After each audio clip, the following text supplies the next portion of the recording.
আসসালামু আলাইকুম প্রিয় দেশ এবং প্রবাসের ভাই ও বোনেরা। ডক্টর ইউনূসের সাফল্যে ঈর্ষান্বিত সবাই। আমি এই কথাটা কেন বলতেছি? ডক্টর ইউনূসের যে সাফল্যগুলো, দীর্ঘ ৭ মাসে যে ডক্টর ইউনূসের সাফল্য, এটা দেখবেন যে তেমন কেউ স্বীকার করতে চায় না।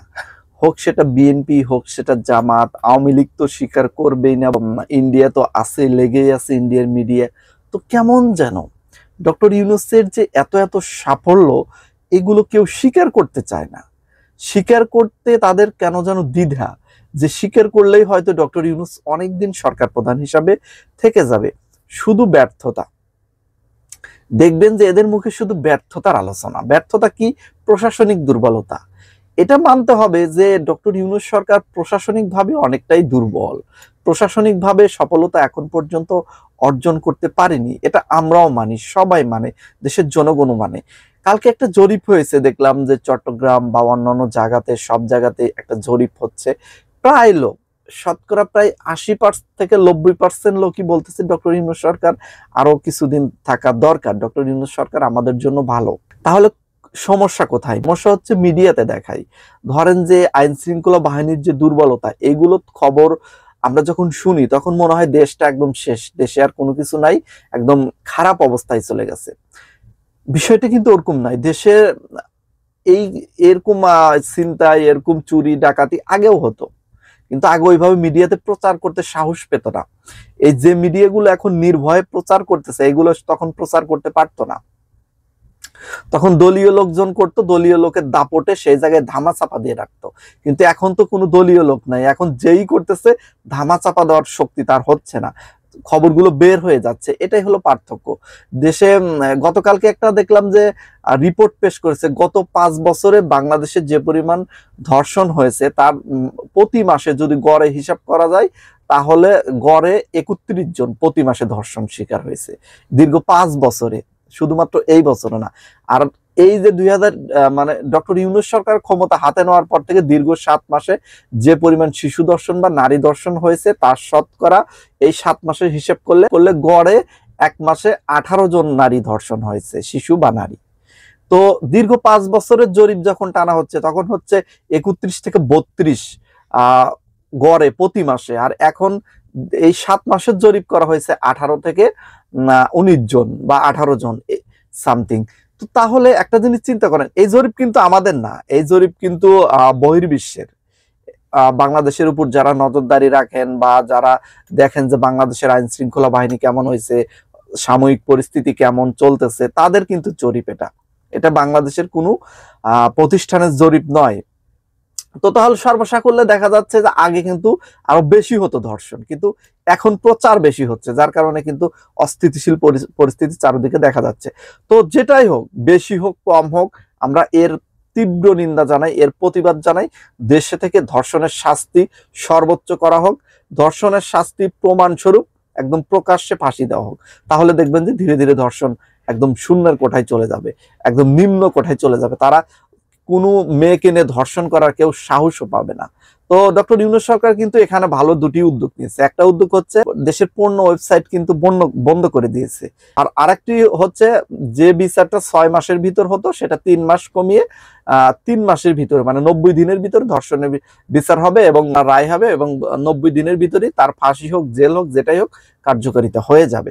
তো এটা একটা ভালো উদ্যোগ। আসলে দেশের আইন শৃঙ্খলা বাহিনীর উপর নির্ভর আমাদের করতেই হবে। সভ্য জাতি হিসাবে প্রতিষ্ঠিত হতে যায়, আমাদের আইন শৃঙ্খলা বাহিনী ছাড়া কিন্তু উপায় নেই। আমাদের আইন শৃঙ্খলা বাহিনীকে মান্য করতেই হবে এবং তাদেরকে কাজ করার জন্য স্পেস দিতে হবে। এবং দেশের যেন দুর্নীতি থেকে শুরু করে প্রত্যেকটা যে ধর্ষণ হচ্ছে বা ডাকাতি হচ্ছে বা ছিনতাই হচ্ছে, সকল ক্ষেত্রে যেন প্রশাসনিক সক্ষমতা আসে, এই জন্য প্রশাসনকে শক্তিশালী করতে হবে। সম্মানিত ভাই ও বোনেরা, সফলতা কি? ডক্টর ইউনূসের সফলতা কিন্তু অনেক বেশি। যেমন অর্থনৈতিকভাবে কিন্তু ডক্টর ইউনূস অনেকটা সফলতা অর্জন করেছে। ভঙ্গুর অবস্থা ছিল অর্থনীতির বাংলাদেশ, সেখান থেকে কিন্তু ঘুরে দাঁড়িয়েছে। এবং শুধু অর্থনৈতিক ভাবে না, জাতিসংঘের প্রধান যে আসলো, এটাও কিন্তু আমাদের একটা সফলতা। এখন রোহিঙ্গা ক্যাম্পে সে ভ্রমণ করলো, রোহিঙ্গাদের জন্য যে টাকা পয়সা যে জাতিসংঘের থেকে সহায়তা কমিয়ে দেওয়ার কথা ছিল, সেটা কিন্তু এখন আর কমানোর সম্ভাবনা নেই, বরং বাড়ানোর সম্ভাবনা আছে। তো এছাড়াও দেশের দেখবেন যে নিত্য প্রয়োজনীয় জিনিসের দামও লাগাম টেনে ধরা হয়েছে, মোটামুটি বিদ্যুৎ খাতে উন্নত সাধন করা হয়েছে। আমাদের যে পোশাক রপ্তানি খাত, এই যে গার্মেন্টসের যে এত আন্দোলন, তারপরেও দীর্ঘ 4 মাসে, গত বছরের তুলনায় এই দীর্ঘ 4 মাসে বাংলাদেশ থেকে রপ্তানি বেশি হয়েছে।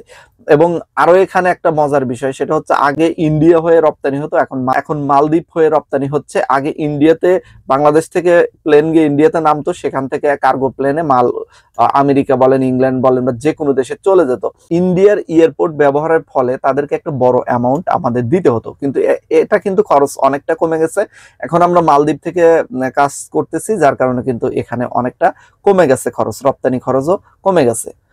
তো সব দিক থেকে মোটামুটি সফলতার দিকেই বাংলাদেশ কিন্তু এগিয়ে যাচ্ছে। এবং আরো একটি এখানে বিষয়, যে কূটনীতিক ক্ষেত্রে চীন এবং ইন্ডিয়ার যে আমার ব্যালেন্স, এটা খুব ভালোভাবে ডক্টর ইউনূস করছে, এটাও একটা সফলতার দিক। এছাড়াও আরো কিছু কিছু দিক সফলতা আছে, আমাদের চোখে দেখতে পাই না। সেটা কি? সেটা হচ্ছে অর্থনীতির যে ভঙ্গুর অবস্থা ছিল, আমাদের যে রিজার্ভ, সেটা কিন্তু বৃদ্ধি পাচ্ছে ধীরে ধীরে। যখন ডক্টর ইউনূস আসছিল, তখন কিন্তু প্রচুর পরিমাণ বাংলাদেশের ঋণ বাকি ছিল। শেখ হাসিনা সরকার পালিয়ে যাওয়ার আগে কিন্তু 3 মাসের কিস্তি বাকি রেখে চলে গেছিল, এবং ওই 3 মাসের কিস্তি ঘাড়ে এসে পড়ছিল। এমনকি শেখ হাসিনা সরকার যাওয়ার পর থেকে $6 মিলিয়ন ঋণ পরিশোধ করা হয়েছে। চিন্তা করেন, $6 মিলিয়ন। এবং এখানে আরো একটি মজার বিষয়, যে শেখ হাসিনা যাওয়ার পর থেকে প্রবাসীরা এত পরিমাণ রেমিটেন্স দিয়েছে বাংলাদেশ সরকারকে, যেটাতেই কিন্তু বাংলাদেশ সরকার ঘুরে দাঁড়াতে সম্ভব হয়েছে। তাই প্রবাসীদের মূল্যায়ন এখানে করতেই হবে। এরপরও কেন যে প্রবাসীদের নিয়ে অনীহা কাজ করতে, এটাই বুঝি না। প্রবাসীরা এই দীর্ঘ 7 মাসে $18 বিলিয়ন বাংলাদেশে প্রেরণ করেছে, যা গত বছরের তুলনায় $4 মিলিয়ন এখনই বেশি। আরো তো দীর্ঘ 5 মাস বাকি আছে এই বছরের। তাহলে চিন্তা করেন কি পরিমাণ রেমিটেন্স প্রবাসীরা দিচ্ছে। এই সরকারকে ভালোবেসে দিচ্ছে, আমরা তাকে ভালোবাসি, এই জন্য দিচ্ছি। তো সর্বদিক থেকেই কিন্তু সফলতার দিকেই কিন্তু সরকার চলে যাচ্ছে। তারপরও কেন যে এই রাজনীতিবিদরা সরকারকে এড়ানোর জন্য উঠে পড়ে লাগছে নির্বাচন করে, এটাই আসলে বোঝার বিষয়। সত্যি কথা বলতে, রাজনীতিবিদ যারা আছেন, বিএনপি বলেন, জামাত বলেন, বা ছাত্রদল বলেন, তারা তো নির্বাচন চাইবে, এটাই স্বাভাবিক। তবে দেশের পরিস্থিতি বিবেচনা করে আর একটু সময় দেওয়া। এটা কিন্তু কোনো নিয়ম শৃঙ্খলা মেনে সরকার গঠন করা হয় না, এটা কিন্তু সংবিধানের আওতায় নাই। এটা সংবিধান বহির্ভূত ভাবেই গঠন করা হয়েছে দেশকে সুন্দর পথে নেওয়ার জন্য। দেশ যে শেখ হাসিনা সরকার ধ্বংস করে দিয়ে গেছে, অর্থনৈতিক ভাবে যে একবার শেষ করে দিয়ে গেছে, একবারে সৌর শাসন কায়েম করছিল, সেটার হাত থেকে বাঁচানোর জন্যই কিন্তু, এবং সুন্দর একটা নির্বাচনের জন্যই কিন্তু ডক্টর ইউনূসকে আনা হয়েছে। তাই অবশ্যই তাকে একটু সময় দিতে হবে। সামনের জুন মাস পর্যন্ত সে সময় চেয়েছে। আমাদের আসলে রাজনীতিবিদ যারা আছে, তাদের উচিত যে হাসি মুখে এই সময়টুকু তাকে দেওয়া, এবং তার সাথে কাঁধে কাঁধ রেখে দেশকে এগিয়ে নিতে সহযোগিতা করা। কেন নয়, কিছুদিন পরে বিএনপি আপনারা ক্ষমতায় যেতে পারেন, জামাত আপনারাও যেতে পারেন, ছাত্ররা আপনারাও যেতে পারেন। তো আপনারাই তো ক্ষমতায় যাবেন। আপনারা যদি সহায়তা করেন, তাহলে কিন্তু দেশটা তখন উন্নতির পথে যাবে, এবং তখন আপনারা সরকার গঠন করার সাথে সাথে কিন্তু ভালো পর্যায়ে আপনারা দেশকে পরিচালনা করতে পারবেন, সাজানো গোছানো একটা দেশ পাবেন। এটাই হলো দরকার। ডক্টর ইউনূসের পাওয়ার কাজে লাগিয়ে এখন আমাদের সফলতা অর্জন করার সময়, এখন আমাদের এগিয়ে যাওয়ার সময়। তাই আসুন সবাই মিলে আমরা সহযোগিতা করি। সবাই ভালো থাকবেন। আজকের মতো বিদায়। আল্লাহ হাফেজ।